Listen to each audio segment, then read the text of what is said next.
रिश्तेदारियों में बहुत औपचारिकताएं होती हैं मेरे भाई। रिश्तेदारी में ऊंच नीच की बातें होती हैं। रिश्तेदारी वो होती है, कोई मुझसे पूछे कि रिश्तेदारी महान होती है या दोस्ती, तो मैं पुलक सागर कहूंगा रिश्तेदारी छोड़ सकता हूं, लेकिन दोस्ती सबसे बड़ी चीज हुआ करती है।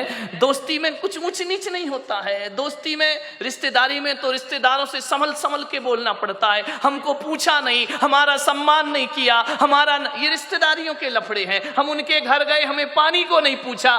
दोस्त ऐसा कभी नहीं कहता है मेरे भाई। दोस्त के मन में ये बातें कभी नहीं आती हैं। रिश्तेदार में बहुत सी रिश्तेदारी निभाना पड़ती है, दोस्ती निभाना नहीं पड़ती। दोस्ती तो जीना पड़ती है, आनंद के साथ दोस्ती जी जाती है मेरे भाई। रिश्तेदार शिकायत से भरे होते हैं। कभी कमर साहब आ जाएं, दामान जी आ जाएं, यदि आपके घर में खाएंगे पिएंगे, तिलक भी करवाएंगे, टिफिन भी ले जाएंगे, और घर जाके कहेंगे मजा नहीं आया, धत तेरे की मर गया वो करते करते ससुर साहब, तुमने क्या दिया, मजा नहीं आया। विचार करिए, ये रिश्तेदारियां होती हैं। और दोस्ती तो वो होती है, यदि दोस्ती का आनंद लेना है तो नारायण कृष्ण सुदामा के चिवड़े का आनंद लिया करते हैं, जो 56 भोगों में आनंद नहीं आया करता है। दोस्ती बड़ी आनंद प्रदायक होती है। आपसे एक निवेदन है, मैं जहां तक सोचता हूं कि अब्दुल कलाम को यदि गलत संगति मिल जाती तो मेरा पूरा विश्वास है कि अब्दुल कलाम लादेन बन गए होते, और लादेन को अच्छी संगति मिल जाती तो लादेन अब्दुल कलाम बन गया होता। ध्यान रखिए, राम को अच्छी संगति मिली, वो महान हो गए।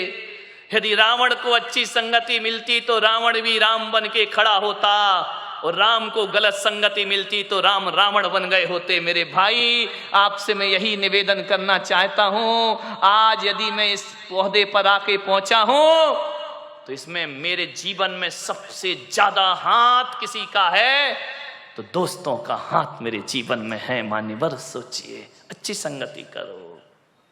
मालूम है, गंगा जैसी नदी में यदि नाली का पानी मिल जाए तो कहते हैं कि नाली का पानी गंगा जैसा पूज्य हो जाया करता है।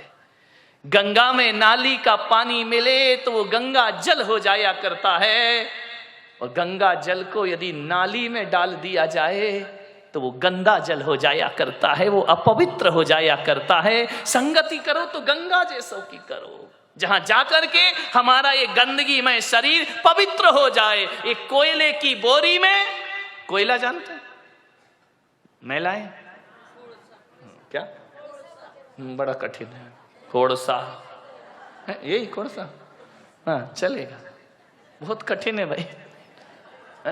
यदि उसके बोरी गोनी उसमें यदि शक्कर भर दी जाए तो शक्कर काली हो जाती है। मेरे भाई ध्यान रखना, इस संगति का फल हुआ करता है। मैं आपसे निवेदन करता हूं, दोस्ती के रिश्ते को पवित्र रखना है, पावन बनाना है, तो जिससे भी दोस्ती का रिश्ता बनाओ, बनाने से पहले एक कब्रिस्तान अपने हृदय के कोने में जरूर बनाना। ध्यान रखना, बाहर के कब्रिस्तान की बात नहीं कर रहा हूं, अपने हृदय के कोने में, अपने मन के कोने में एक कब्रिस्तान जरूर बनाना। और ऐसा कब्रिस्तान जहां हम अपने मित्र की बुराइयों को दफना सके। ध्यान रखिए, उनको जमी दोज कर सके। हर मित्र में अच्छाई और बुराई दोनों हुआ करती है। मेरे भाई, आपसे निवेदन है, यदि दोस्ती को अच्छा रखना है तो मित्रों की बुराइयों को सीने में दबा के रखना पड़ता है। ऐसा कब्रिस्तान जहां हम मित्र के दोषों को छिपा सके, बहुत कठिन काम है। प्रशंसा करना बहुत आसान है मेरे भाई, कमियों को छिपाना बहुत कठिन काम हुआ करता है। अरे किसी व्यक्ति में कोई कमी है, उस कमी को यदि छिपाना है तो इतना ही कठिन है जैसे कोई जहर का घूंट पी रहा हो। मेरे भाई, हम दूसरों की कमियों को उजागर बहुत जल्दी करते हैं। दोस्त कैसा होना चाहिए? एक वो होती है ना ढाल, तलवार के साथ। ढाल जो होती है वो हमेशा पीठ के पीछे रहा करती है, पीठ पर लगी रहती है। लेकिन जो ढाल जो पीठ पर है, लेकिन जब उसका दोस्त रणभूमि में खड़ा होता है और जब उस पर तलवारों से आक्रमण होता है तो पीछे की ढाल छाती के सामने आ जाया करती है। दोस्त वैसे ही होना चाहिए कि बुरा अच्छे दिनों में तो दोस्त पीछे रहे, लेकिन बुरे दिनों में ढाल बन करके दोस्त को आगे आना चाहिए, दोस्ती का रिश्ता निभाना चाहिए, ढाल बन करके खड़े हो की। परम पूज्य गुरुदेव आचार्य श्री पुष्पदंत सागर जी महाराज की अहिंसा परमो धर्म की प्यारी प्यारी भव्यात्मा। कदम रुक गए जब हम पहुंचे रिश्तों के बाजार में, कदम रुक गए जब हम पहुंचे रिश्तों के बाजार में। बिक रहे थे रिश्ते खुलेआम बाजार में। हमने कांपते ओंठों से पूछा कि रिश्तों का क्या भाव चल रहा है।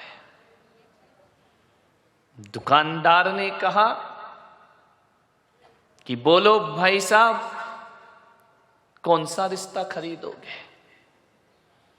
मां बेटे का, भाई बहन का, पति पत्नी का, प्रेम और विश्वास का? हमारे यहां हर रिश्ते ऊंची क्वालिटी में मिला करते हैं। चुप रहे हम। उसने कहा कि बोलो कौन सा रिश्ता खरीदोगे? अरे बोलते क्यों नहीं, उत्तर तो दो, प्रश्न तो करो। बड़ी दबी हुई आवाज में पूछा, दोस्ती के रिश्ते का क्या भाव चल रहा है? उसने कहा कि बाबूजी क्षमा करना, सारा संसार इसी रिश्ते पर टिका हुआ है। सारे रिश्ते बिक जाएं तो बिक जाएं, पर दोस्ती का रिश्ता कभी बिका नहीं करता है। दोस्ती का रिश्ता बिकाऊ नहीं होता है। दोस्ती वो रिश्ता है जिसका कोई मोल नहीं लगाया जा सकता है।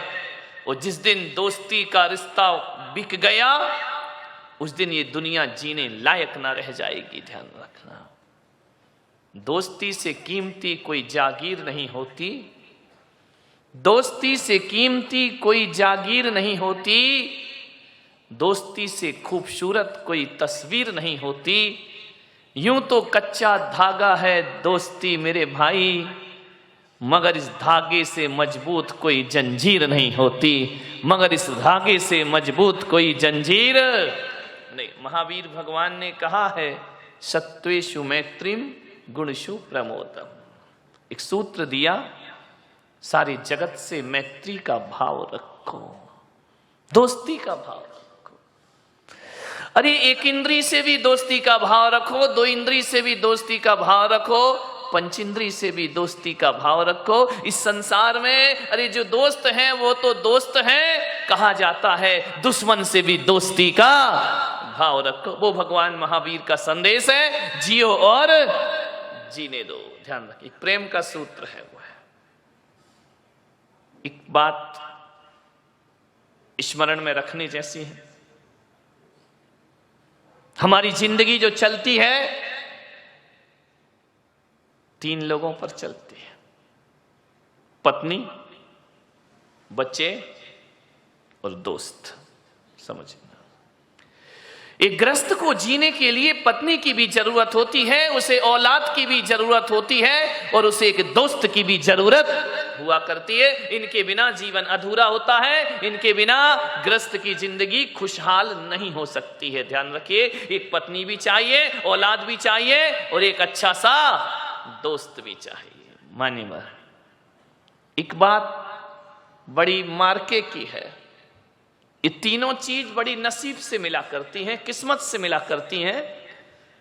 मुझे नहीं मिले तो मत समझना मैं बदकिस्मत हूं, मेरा रास्ता अलग है, मैं तुम्हारी बात कर रहा हूं। पत्नी भी नसीब से मिलती है, औलाद भी नसीब से मिलती है, दोस्त भी नसीब से मिला करते हैं, किस्मत से दोस्त मिला करते हैं जिंदगी में। और अच्छे दोस्त तो बहुत बड़ी किस्मत से मिला करते हैं। दोस्त तो दुनिया में हजारों होते हैं, अच्छे दोस्त तो 2-4 ही हुआ करते हैं जो हमारी जिंदगी में हमारा साथ निभाए। एक बात है लेकिन इसमें, पत्नी के लाने में परिवार का हाथ होता है, ध्यान रख। माता पिता का, रिश्तेदारों का, परिवार का, परिचितों का पत्नी के लाने में हाथ होता है, ध्यान रखिए। पत्नी के लाने में परिवार का हाथ होता है, उसमें हम कुछ नहीं कर सकते हैं। संतान प्रकृति की देन है, उसमें हम कुछ नहीं कर सकते, ध्यान रखना। कैसी औलाद पैदा हो, अरे औलाद पैदा हो ये काम तो तुम्हारे बस में है, लेकिन कैसी औलाद पैदा हो ये तुम्हारे हाथ का काम नहीं हुआ करता है। औलाद अच्छी होगी या बुरी होगी ये प्रकृति की देन हुआ करती है, इसमें आप और हम कुछ नहीं कर सकते हैं, ध्यान।